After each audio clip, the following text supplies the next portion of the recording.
começando nosso programa, nossa pauta, De Leon, falar desse Cruzeiro e Inter, né? Querendo ou não, é um jogo que já está próximo, vai ser domingo, mas né, hoje é a nossa penúltima live antes do jogo, né? Amanhã a gente faz aquela live pré-jogo mesmo, mas hoje é a nossa penúltima, então já tem algumas novidades, né? Por exemplo, o Jonathan Jesus vai voltar, deve ser titular, já está treinando normalmente depois de se curar de uma virose que ele adquiriu e deixou ele de fora dos últimos 2 jogos, então o Gamarra, que causou pesadelos aí em parte da torcida, vai estar fora, e tem também a possibilidade do Matheus Pereira perder mais esse jogo, né? Espera-se que, caso o filho dele não nasça, ainda não nasceu, caso o filho dele não nasça, ele fique de fora desse jogo também. E aí, mesmo que nasça, eu não sei se ele será titular, justamente por ter essa incerteza, né? Certamente o Jardim tem trabalhado um outro time titular. E aí, De Leon, te pergunto, para além do que você espera para esse jogo, da escalação do Jardim, muita gente ontem, principalmente, falando, esse time do Cruzeiro é muito fraco, é muito ruim.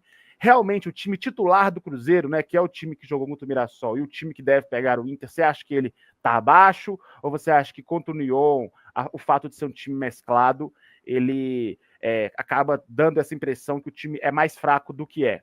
Essa gangorra, né, cara? A expectativa nossa no início do ano estava lá em cima, aí começa o Campeonato Mineiro, aí cai de volta, vem aquele desânimo, aquela água no chope, depois, cara, chega o Leonardo Jardim, renova a expectativa, temos 35 dias para fazer uma pré-temporada e assim corrigir a rota para termos um ano melhor.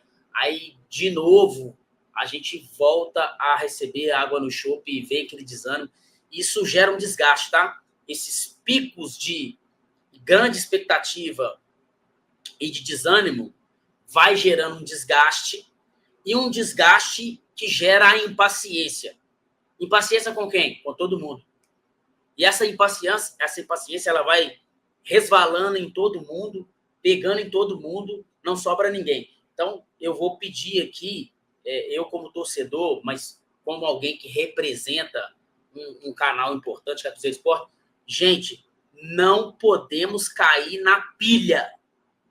Muito cuidado com todo o conteúdo que está sendo gerado em redes sociais. Falar para as pessoas não consumir redes sociais é impossível, né? Falar para as pessoas não consumir YouTube é impossível. Inclusive, a gente está aqui, eu acho que é algo legal, é algo válido, mas a gente tem que filtrar o que a gente tem que consumir. Consuma material de pessoas que realmente estão comprometidas com o clube e com o melhor do Cruzeiro. E nós aqui da Cruzeiro Esporte, a gente tem essa responsabilidade. Inclusive o Cássio até falou disso no depois do jogo do Mirassol ali, né? Falou para o Cruzeirense tomar cuidado aí com essa questão. Não podemos de maneira alguma cair na pilha e falar o Leonardo Diniz, o Leonardo Jardim, já ia falar Diniz de novo, o demônio. O Leonardo Jardim, o Leonardo Jardim, o Leonardo... Aí, velho, uma fala mentirosa, uma fala com segundas intenções, repetida várias vezes, acaba se tornando uma verdade. As pessoas vão plantando uma mentira aqui, uma mentira ali, daqui a pouco se torna uma verdade. Nós não podemos, de maneira alguma, fritar o treinador. Mas ninguém está fritando, mas então falam aqui, falam ali, falam não. Cara, o Leonardo Jardim, ele não tem responsabilidade nenhuma sobre o que aconteceu. Mas ele escalou, ele fez... Cara, até nisso ele não tem responsabilidade, você acredita? Por que ele não tem responsabilidade? Porque ele precisa entender o futebol brasileiro, o futebol sul-americano. Ele precisa entender o que dá para fazer, o que não dá para fazer. E isso aí está dentro do ônus do departamento de futebol. Isso aí está dentro do ônus, né? Dos erros dos últimos 6 meses do departamento de futebol.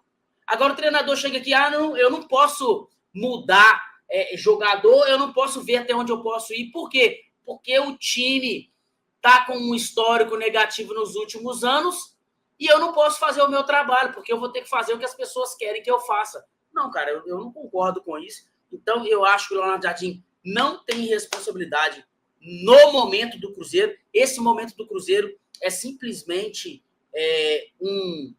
uma continuidade de um elenco mal montado e mal projetado pelo departamento de futebol, E o Leonardo Jardim pegou o carro andando.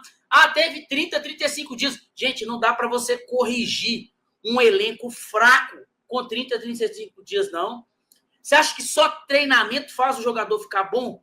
Você não consegue qualificar um jogador só porque você treinou ele 30, 35 dias, não. Você consegue dar conjunto para a equipe. Só que você depende do intelecto de cada jogador, porque o jogador ele tem que entender. É o jogador que entra lá e executa, e isso aí não é culpa do Leonardo Jardim. Então a gente não podemos cair na pilha e fritar o treinador, porque a culpa era do Seabra, fritaram o Seabra. Aí, beleza, aí veio o Diniz. O Diniz não serve. Aí o Wesley Carvalho tava aí, não, mas o Wesley Carvalho não tem capacidade, ele não tem currículo, ele não tem histórico, é um cara que não vai suportar manter. Ele até teve bons números, né, o Wesley Carvalho, mas não, ele não é treinador ainda, não consegue. Aí a gente traz um treinador com currículo, vencedor, rodado, inteligente, 2 jogos, choque de realidade pro torcedor. A culpa é do treinador, vamos fritar o treinador. Aí começa a galera que tá nas redes sociais plantar as coisas.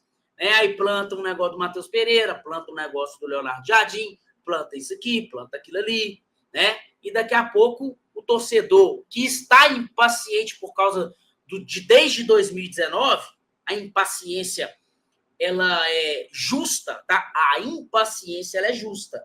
Agora, nós temos que ter inteligência, velho, e não jogar essa impaciência, fazer virar pressão para cima do Leonardo Jardim, e de forma alguma. Ô, De Leon, e aquela coisa, né, cara? A gente já passou por isso tantas vezes, né? Essa questão de demitir treinador, nenhum serve, como você falou bem. E aí o Jardim tem 2 jogos aí, né, cara? Tem que ter calma. 2 jogos, velho. Eu até aproveitei aqui para. E ainda assim, como você falou, um jogo. Cara, é o que.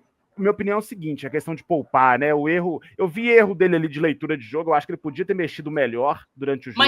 Mas é porque ele veio de uma cultura diferente, Mike. Para nós faz sentido total não poupar. Para nós somos brasileiros, a gente nasceu aqui.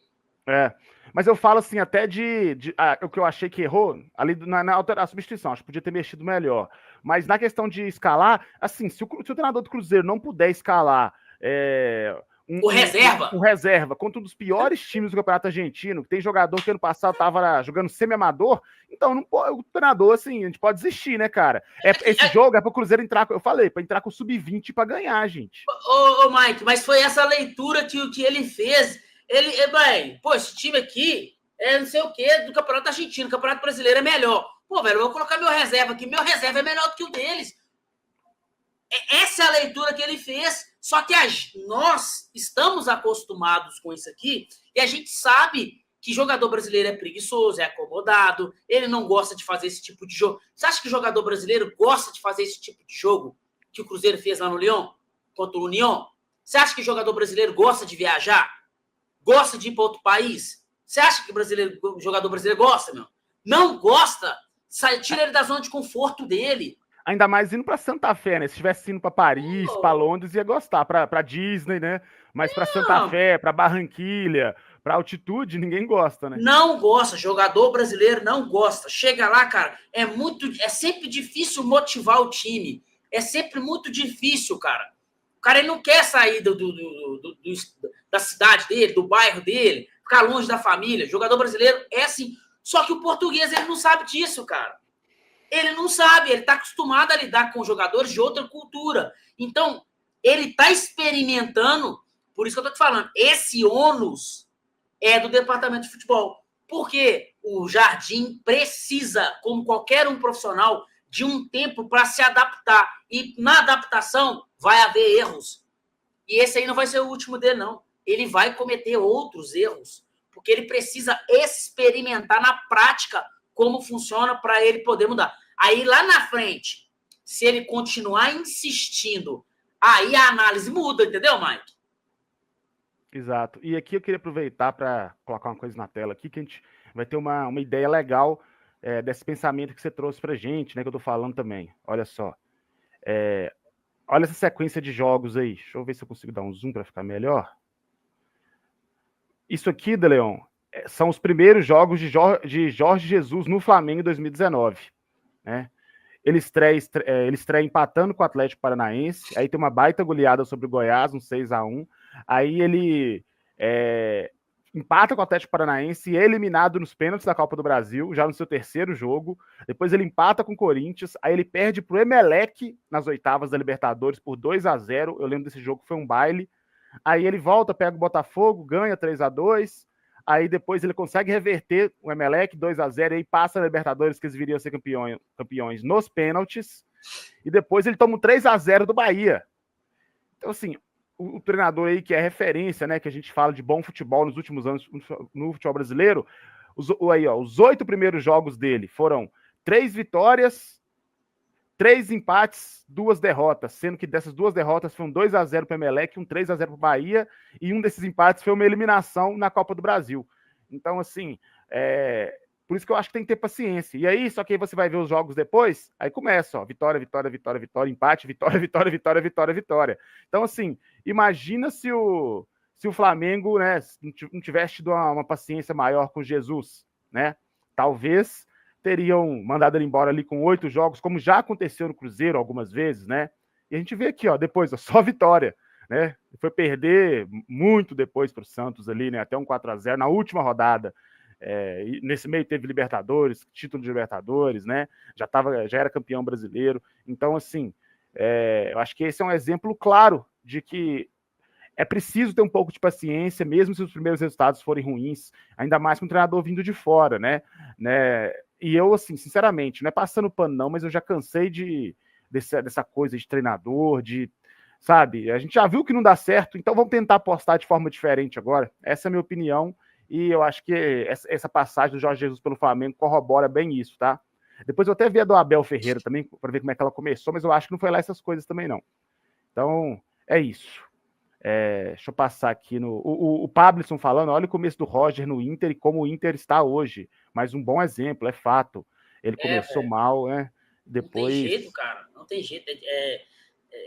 O problema, Mike, é que o torcedor tá machucado, velho. Tá machucado, não tem paciência com ninguém. E com razão. Não tem como você falar pro torcedor o seguinte, paciência. Só que isso aí é uma conta do Sérgio Rodrigues, isso é uma conta do Itaí Machado, é uma conta do Thiago Neves, é uma conta do Robinho. Quem mais? Fala mais aí. Dedé. Wagner Pires de Sá. Dedé. Todos ruins demais que passaram aqui Todo mundo que desde 2009 contribuiu para que o Cruzeiro chegasse hoje. E o torcedor está sem paciência, porque ele está magoado, ele está machucado, ele não confia em ninguém, ele não confia no discurso de ninguém. Se ele ouvir o seguinte, estamos trabalhando, cara, ele já fala, estão mentindo para mim, estão me enganando. Então, é difícil. Mas como a gente tem voz aqui, no Leonardo Jardim, gente, eu tô te falando, nesse cara, eu tô acreditando. Se chegar lá na frente e eu começar a ver que tá muito lero-lero e que tá repetindo os erros, aí eu vou mudar a minha análise. Eu falo, gente, eu tive paciência no início e agora eu tô vendo que ele tá mantendo os mesmos erros. Foi a mesma coisa do Seabra. Eu gostava do Seabra. No início, gostava. Aí ele começou a errar. Manteve o erro. Permaneceu no erro. Abraçou o erro. Ele morreu abraçado com os erros dele. É isso. Aqui também mais um exemplo, o Abel. Daqui em diante, né, ele no Palmeiras, a gente vê aí, ó, empate, vitória, empate, derrota, empate, vitória, derrota. Né? Então, assim, mais um também que começou bem mal sua trajetória aqui. Quem sabe, né, se o Palmeiras ali tivesse mandado ele embora, não teria tido o desempenho que teve, né? Até porque muda até o perfil, né? Você contrata um gringo, aí com 8 jogos você manda embora, normalmente os clubes vão e procuram um treinador brasileiro de novo, né? Então, assim, eu acho que tem que ter paciência, como o De Leon falou, são 5 jogos, né? Mas que desde essa parada são 2. ainda há tempo, e eu acho que, assim, eu prefiro fechar com ele aí, no meio do ano vão chegar reforços, para o ano que vem vão chegar ainda mais reforços, eu venho falando isso aqui, vai ser a maior janela aí da história, a de 2026, então, assim, gente, vamos ter um pouquinho de paciência, vamos tentar, eu sei que não é fácil, eu sei que é difícil, é uma coisa para se fazer jogo após jogo, mas eu tô tentando fazer isso. Quer dizer que a gente não vai criticar, que não pode falar mal, que não pode... Sim. Não, como a gente criticou aí algumas decisões, eu mesmo falei da questão mesmo, eu achei que ele foi mal no segundo tempo, podia ter feito alterações melhores, mudado o jeito do time jogar, foi mal, mas uma coisa não anula a outra, né? É porque na cabeça do Leonardo Jardim, o Vidalba que a gente conhece desde o ano passado, o Jardim não conhece. O Lautaro, que a gente conhece, o Jardim não conhece. O Wallace e o Romero, que a gente conhece, ele não conhece. Ah, mas ele treinou 35 dias. Não é suficiente. Não é suficiente. Agora, eu acho que ele é inteligente o suficiente para ver um tempo do jogador, um jogo do jogador, 2 jogos e já criar uma linha de raciocínio. Ó, esse cara eu consigo tirar isso aqui dele, eu consigo tirar isso aqui dele, e esse eu consigo tirar isso aqui. E, inclusive, já até entrando num assunto aí, Mike, outra coisa, não podemos fritar o Leonardo Jardim.